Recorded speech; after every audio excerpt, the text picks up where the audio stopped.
성도를 섬기는 일에 대하여는 내가 너희에게 쓸 필요가 없나니 이는 내가 너희를 원함을 알미라. 내가 너희를 위하여 마게도냐인들에게 아가야에서는 1년 전부터 준비하였다는 것을 자랑하였는데 과연 너희의 열심이 퍽 많은 사람들을 분발하게 하였느니라. 그런데 이 형제들을 보내는 것은 이 일에 너희를 위한 우리의 자랑이 헛되지 않고 내가 말한 것 같이 준비하게 하려 함이라. 혹 마게도냐인들이 나와 함께 가서 너희가 준비하지 아니한 것을 보면 너희는 고사하고 우리가 이 믿던 것에 부끄러움을 당할까 두려워하노라. 그러므로 내가 이 형제들로 먼저 너희에게 가서 너희가 전에 약속한 연보를 미리 준비하게 하도록 권면하는 것이 필요한 줄 생각하였노니 이렇게 준비하여야 참 연보답고 억지가 아니니라. 이것이 곧 적게 심는 자는 적게 거두고 많이 심는 자는 많이 거둔다 하는 말이로다. 각각 그 마음에 정한 대로 할 것이요 인색함으로나 억지로 하지 말지니 하나님은 즐겨내는 자를 사랑하시느니라.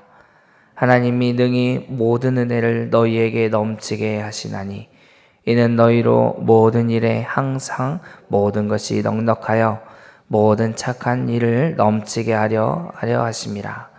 기록된 바 그가 흩어 가난한 자들에게 주었으니 그의 의가 영원토록 있으리라 함과 같으니라. 심는 자에게 씨와 먹을 양식을 주는 이가 너희 심을 것을 주사 풍성하게 하시고 너희 의의 열매를 더하게 하시리니 너희가 모든 일에 넉넉하여 너그럽게 연보를 함은 그들의 우리를 말미암아 하나님께 감사하게 하려는 것이라. 이 봉사의 직무가 성도들의 부족한 것을 보충할 뿐 아니라 사람들이 하나님께 드리는 그 많은 감사로 말미암아 넘쳤느니라. 이 직무로 증거를 삼아 너희가 그리스도의 복음을 진실이 믿고 복종하는 것과 그들과 모든 사람을 섬기는 너희의 후한 연보로 말미암아 하나님께 영광을 돌리고 또 그들이 너희를 위하여 간구하며 하나님이 너희에게 주신 지극한 은혜로 말미암아 너희를 사모하느니라. 말할 수 없는 그의 은사로 말미암아 하나님께 감사하노라. 아멘. 이제 오늘 본문에는 우리가 참 꺼려하고 듣기가 참 거북스러울 것 같은 그런 연보에 대하여, 헌금에 대하여 이야기를 합니다. 예루살렘 교회의 성도들은 심한 기근으로 인해 몹시 궁핍한 생활을 하고 있었습니다.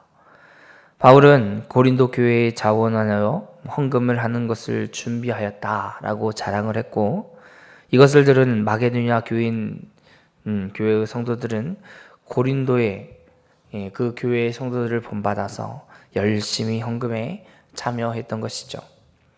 선을 행하고자 하는 그런 열심이 확산되는 것을 볼 수 있습니다. 고린도 교회는 예루살렘 교회의 어려움을 돕기로 결정했고 1년 전부터 아주 의욕적으로 이것을 준비해 왔습니다. 하지만 이 일이 지금 말씀을 통해 볼 때 지체되는 것을 느끼게 됩니다. 그래서 바울은 고린도 교회가 처음 가졌던 마음으로 헌금할 것을 미리 준비할 수 있도록 권면하고 있는 것이죠. 헌금을 미리 준비하지 않고 억지로 하게 된다면 참된 헌금일 수 없습니다. 바울이 헌금을 드릴 때 가져야 할 그런 자세를 상기시켜 주므로 고린도 교회가 자원하는 마음으로 시작하는 일을 아름답게 마무리하는 것을 바랬던 것입니다. 사랑하는 성도 여러분, 헌금은 실제로 성도를 섬기는 일입니다. 자신의 것을 내어 내옴으로써 성도의 궁핍한 것을 해결해 주는 그런 것은 진정으로 섬기는 자의 모습이라고 얘기할 수 있는 것이죠. 행함이 없는 그런 말로만 사랑한다고 얘기하는 것은 진정한 섬김이 아닙니다. 성도의 고통을 자기의 것으로 여기고 또 나눔을 통해서 다른 성도의 고통에 동참할 수 있어야 그것은 행함으로 사랑을 나타내는 모습이다 라고 얘기할 수 있는 거죠. 바울은 물질로 성도를 돕는 것을 자랑했습니다. 그리고 성도를 돕는 일은 형제의 사랑을 실천하는 일로 자랑할 만한 일이다 라는 것도 우리에게 가르쳐 줍니다. 이런 소식을 들은 이제 마게도냐 교회도 감동을 받아서 더 선한 일에 함께 동참하고자 애썼던 것이죠. 우리는 교회에 무엇을 자랑하고 있는가 한번 생각해 볼 수밖에 없습니다. 무엇을 우리는 자랑하고 있습니까? 우리 전주 서문교회 무엇이 우리의 자랑이 됩니까? 누군가와 만나면 어떤 것을 우리는 자랑합니까? 혹 화려하고 오래되고 역사 있는 이 건물을 자랑하고 있습니까? 아니면 유력한 인사가 우리 교회에 있다, 아니면 능력 있는 사람들이 있다 라는 걸 자랑하고 있습니까? 아니면 우리 교회에 이런 프로그램들을 하고 있습니다 라고 혹 자랑하고 있습니까? 우리의 자랑거리가 도대체 무엇일까요? 사랑하는 성도 여러분, 이런 것들은 참된 자랑거리는 아닙니다. 물론 오래된 역사와 좋은 많은 유능한 사람들이 있다는 것 자랑할 수 있겠지만 그것이 참으로 우리의 자랑거리가 되어서는 안 되는 거죠. 마음을 다해 물질과 다른 것으로 형제를 돕는 일, 실천하는 그 사랑이야말로 진짜 우리의 자랑거리가 되는 겁니다. 우리는 하나님 사랑을 형제 사랑과 이웃 사랑으로 실천할 수 있습니다. 이것이 바로 성도의 모습인 거죠. 우리의 모습을 다시 한번 생각해 봐야지 됩니다. 바울은 헌금에 대해서도 잘 말하고 있는데 헌금은 이제 자발적으로 해야지 되고 또 미리 준비해 드려야지 된다고 말하고 있습니다. 분위기나 어떤 상황에 따라서 억지로 내는 것, 억지로 참여하는 것은 헌금이라고 이야기할 수가 없는 것이죠. 미리 준비할 때 하나님이 주신 은혜를 깊이 생각할 수 있습니다. 그리고 교회와 성도의 필요를 먼저 살핀 후 자신이 감당해야 할 부분이 어떤 것인지 분명히 알고 기쁨으로 참여할 수 있게 되는 것입니다.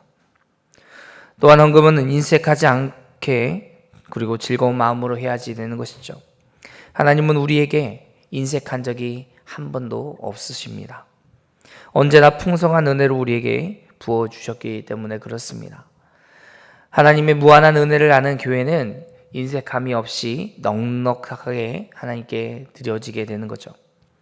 하나님의 깊은 은혜를 인식하면 할수록 주님께 헌신하는 것이 고통스러운 것이 아니라 즐겁고 기쁜 일이 되는 것입니다. 하나님께 드리는 헌금, 과연 우리는 어떤 자세로 드리고 있는가? 한번 우리 자신을 살펴보기를 원합니다. 미리 준비하고 있습니까? 하나님이 주신 은혜를 생각하며 기쁨과 감사함과 즐거움으로 드리고 있습니까? 우리가 기억해야 할 것은 하나님은 풍성한 은혜를 우리에게 주신다는 겁니다.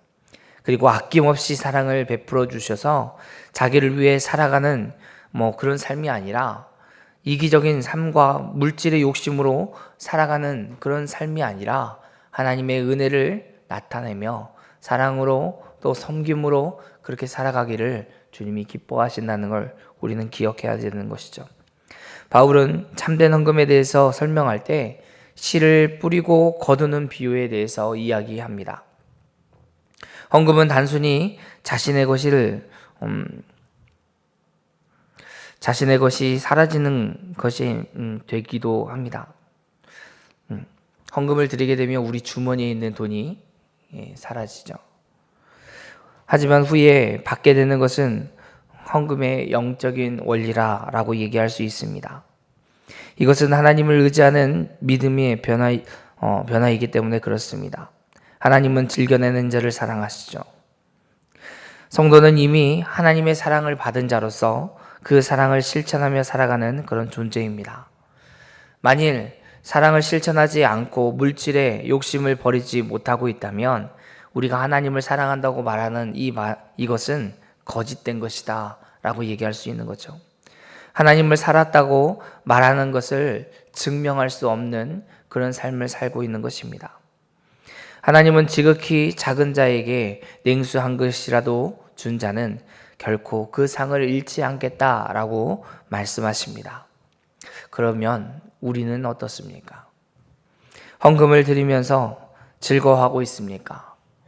우리가 드리고 있는 헌금과 우리가 드리고 있는 그런 11조, 감사, 어떤 구제, 장학, 이런 여러 가지 헌금에 대해서 우리가 얼마나 드리고 있어, 내가 얼마나 드리고 있어 라고 자랑하고 있다면 우리는 즐겨내는 것이 아니라 무엇인가를 계수하며 하나님, 내가 이 정도 냈으니까, 이 정도 했으니까 해주셔야 됩니다 라고 뭔가의 인과관계를 찾으려 하는 것이죠. 우리가 드릴 수 있는 것은 우리에게 힘과 또 건강과 물질을 주심으로 감사하지 않고서는 안 되는, 또 우리에게 주신 그 은혜에 기뻐하며 즐거워하지 않고서는 드릴 수 없는 것입니다. 헌금을 내고 나면 헌금은 고스란히 사라집니다. 우리의 소유가 아닙니다. 우리의 주머니에서도 사라지죠. 하지만 하나님은 그것을 통해 열매를 거두게 하신다는 것을 믿는 그 사람은 참으로 이것을 즐거움으로 내어드릴 수 있는 것입니다. 하나님은 성도에게 모든 것을 은혜로 넘치도록 주십니다. 그리고 하나님이 이렇게 큰 은혜를 주시는 그런 이유는 성도들이 언제나 모든 일에 넉넉하여 선행을 넘치도록 감당할 수 있게 하기 위한 것입니다. 성도는 하나님께 받은 그 풍성한 은혜를 나눔으로써 의롭다함을 얻는 자로 그런 면모를 드러낼 수 있는 것이죠. 성도는 하나님은 풍성하게 주십니다.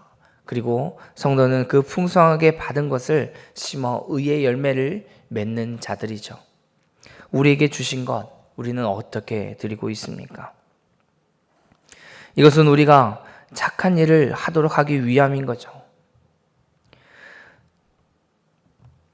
우리에게 은혜를, 본문에서는 이 은혜는 물질의 복이며 착한 일은 구제 헌금을 뜻하고 있습니다. 따라서 성도가 물질로 가난한 성도를 또 교회를 섬기는 것은 그 물질이 하나님께로부터 왔다라는 것을 인정하는 신앙 고백이 되는 것입니다. 이것은 다 하나님의 것입니다 라고 말하는 것입니다. 성도는 헌금으로 가난한 성도들을 돕는 것을 통해 하나님의 의를 또한 나타나게 되는 거죠. 우리에게 많은 물질을 허락하여 주심은 또 다른 사람을 섬길 수 있는 은혜를 주셨다는 걸 기억하시기 바랍니다. 그 은혜로 부어주셨다는 것을 기억하시기 바랍니다. 사랑하는 성도 여러분, 그렇다면 우리는 이 질문에 우리 스스로 대답해 보시기 바랍니다. 하나님이 우리에게 필요한 모든 자원을 공급해 주심을 믿으십니까? 하나님이 우리에게 필요한 모든 것을 공급해 주시는 것을 믿으십니까? 만일 우리가 풍성하게 공급해 주시는 하나님을 신뢰하지 못하면 우리는 내일 일을 걱정하며 살아갑니다. 오늘 일용할 양식을 주시는 하나님을 믿지 못하면 내일 무엇을 먹을까? 무엇을 입을까? 무엇을 할까? 라고 걱정하며 살아가는 것이죠. 내일에 염려하고 재물을 많이 쌓아놓는 일에 집중하게 됩니다. 더 많이 쌓아야지. 내가 이거 더 많이 해놔야지. 장기 저축, 앞으로 일을 위해서 보험, 여러 가지 많은 투자, 우리 후손들을 위해 해야 돼. 하나님께서는 모든 것을 우리에게 공급해 주십니다. 그것도 넉넉하게 주십니다. 하나님의 이런 하나님이심을 믿으실 때, 풍성하게 주시는 하나님을 신뢰할 때 우리에게 있는 그런 자원을 가지고 우리는 교회와 또 성도를 넉넉하게 섬길 수 있는 것이죠. 우리가 기억해야 할 것은 성도의 헌금으로 다른 성도를 돕는 것은 하나님께 감사하는 그런 표현의 한 가지 방법이라는 것입니다. 범사에 하나님께 감사하는 것은 우리를 향한 하나님의 뜻입니다. 하나님의 풍성한 은혜와 그런 성도를 사랑을 성도들에게 부어 주십니다. 그리고 이 모든 것들에 감사할 수 있도록 그런 하나님의 백성이 되기를 주님의 이름으로 축원합니다. 진정으로 감사한다면, 그리고 즐거운 마음으로 가난한 성도를 섬기며 교회를 도울 수 있게 되는 것이 성도의 모습인 거죠. 우리가 물질로 다른 사람을 도울 때 자신이 더 나은 사람이라고 우월감을 가져서는 안 됩니다. 하나님께 감사하는 태도를 유지하면서 오히려 겸손함으로 살아가야지 되는 거죠. 하나님께서 부요하게 하지 않으시면 내가 할 수 없습니다 라고 우리는 겸손한 자세를 가져야 됩니다. 사람에게 대하는 태도가 아니라 넘치는 은혜를 주신 하나님을 생각하며 헌금하는 것입니다. 그럴 때 하나님께서 더 많은 것으로 부어 주십니다. 물질에 연연하지 않는 자들, 물질을 맡겨준 청지기로서 그 역할을 감당할 때 한 달란트가 아니라 10달란트 받은 자와 같이 그 한 달란트를 빼어서 10달란트 받은 자에게 주었던 것처럼 하나님께서 우리에게 그 일을 더 맡기시는 겁니다. 이 물질이 내 것입니다. 내가 열심히 했으니까, 내가 노력했으니까 나에게 많이 주는 것입니다 라고 차곡차곡 쌓아두면 하나님께서 어느 순간에 그 쌓은 곳간을 허물 때가 있는 거죠.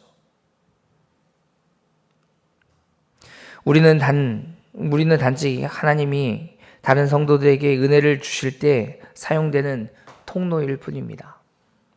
우리가 이것을 할 때 우리에게 많은 아주 부요한 여러 가지 많은 것으로 넉넉하게 주시는 은혜는 하나님의 몸된 교회를 섬기며 성도를 돌아보라 하는 하나님의 뜻이 있다는 것을 기억하시기 바랍니다. 우리가 그러므로 사용되어지는 것에 감사하며 또 그들이 하나님께 감사하는 것을 볼 때 우리 또한 기뻐할 수 있어야지 되는 겁니다. 오늘 본문에 나타나는 고린도 교회의 모습은 지극히 하나님의 은혜 때문에 그렇습니다. 우리의 연약함과 우리의 나약함이 고린도 교회를 통해서도 나타나지만 또한 고린도 교회를 통해서 하나님께서 어떻게 은혜를 부어주시는지도 우리가 듣고 기억하여 살아가기를 주님의 이름으로 축원합니다. 말씀을 듣고 알았다면 그렇게 살아가야지 되는데 우리가 그렇게 살아가기가 참으로 어렵죠. 너무나 아깝죠. 10의 1조를 드리는 것 너무 아깝다 생각할 수 있습니다. 그러나 이것이 하나님으로부터 오는 것이라면, 주께서 우리에게 베푸신 은혜라면 기쁨으로 드릴 수 있는 것이죠. 오늘 우리가 본 성도들은, 이것을 본 성도들은 고린도 교회를 향한 애정을 가지고 또 고린도 교회를 위해서 기도하게 되는 것을 알 수 있습니다.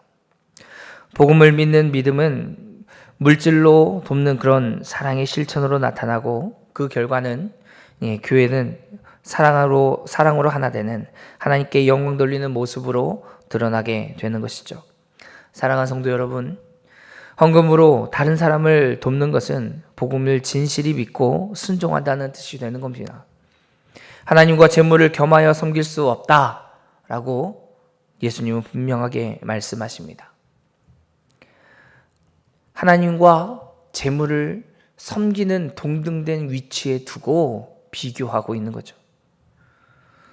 성도는 물질의 종이 아니라 이 요셉과 같이 하나님의 선한 청지기가 되어서 하나님의 나라를 위해 재물을 사용해야지 되는 겁니다. 이것이 성도의 마땅한 모습입니다. 복음을 진실히 믿고 순종하는 자의 모습이 내 삶에 얼마나 나타나는지 다시 한번 돌아보고 우리도 오늘 이 하루 청지기의 삶을 살아가는 저와 여러분이 되기를 주님의 이름으로 축원합니다. 기도하겠습니다. 사랑의 하나님, 감사합니다. 오늘 우리에게 많은 것으로 은혜를 부어주셔서 그것들을 감당하게 하시며 우리로 풍족하게 하여 주시는 것은 우리가 열심히 하였기 때문에, 우리가 열심히 수고하였고 주님의 몸된 교회를 위해서 헌신하였기 때문에 주는 것이 아니라 또 다른 형제를 돌아보게 하시고 우리에게 주신 것으로 주님의 몸된 교회를 돌아보게 하여 주신다는 것을 오늘 말씀을 통해 보았습니다. 하나님, 이 말씀을 통해 보고 알았던 것처럼 우리에게 주신 것, 주께로부터 풍성하게 우리에게 공급하여 주시는 것임을 우리가 기억하게 하여 주시고 감사함과 기쁨으로 하나님 드려지는 자 되게 하여 주옵소서. 억지로나 인색함으로 드려짐으로 하나님 앞에서 정말 연약한 자의 모습이 드러나는 것이 아니라 말씀을 듣고 깨달았사오니 기쁘고 감사하는 마음으로 우리에게 맡겨준 재물 청지기의 삶을 가지고 청지기의 모습으로 감당할 수 있는 자 되게 하여 주옵소서. 감사드리며 예수님의 이름으로 기도합니다. 아멘.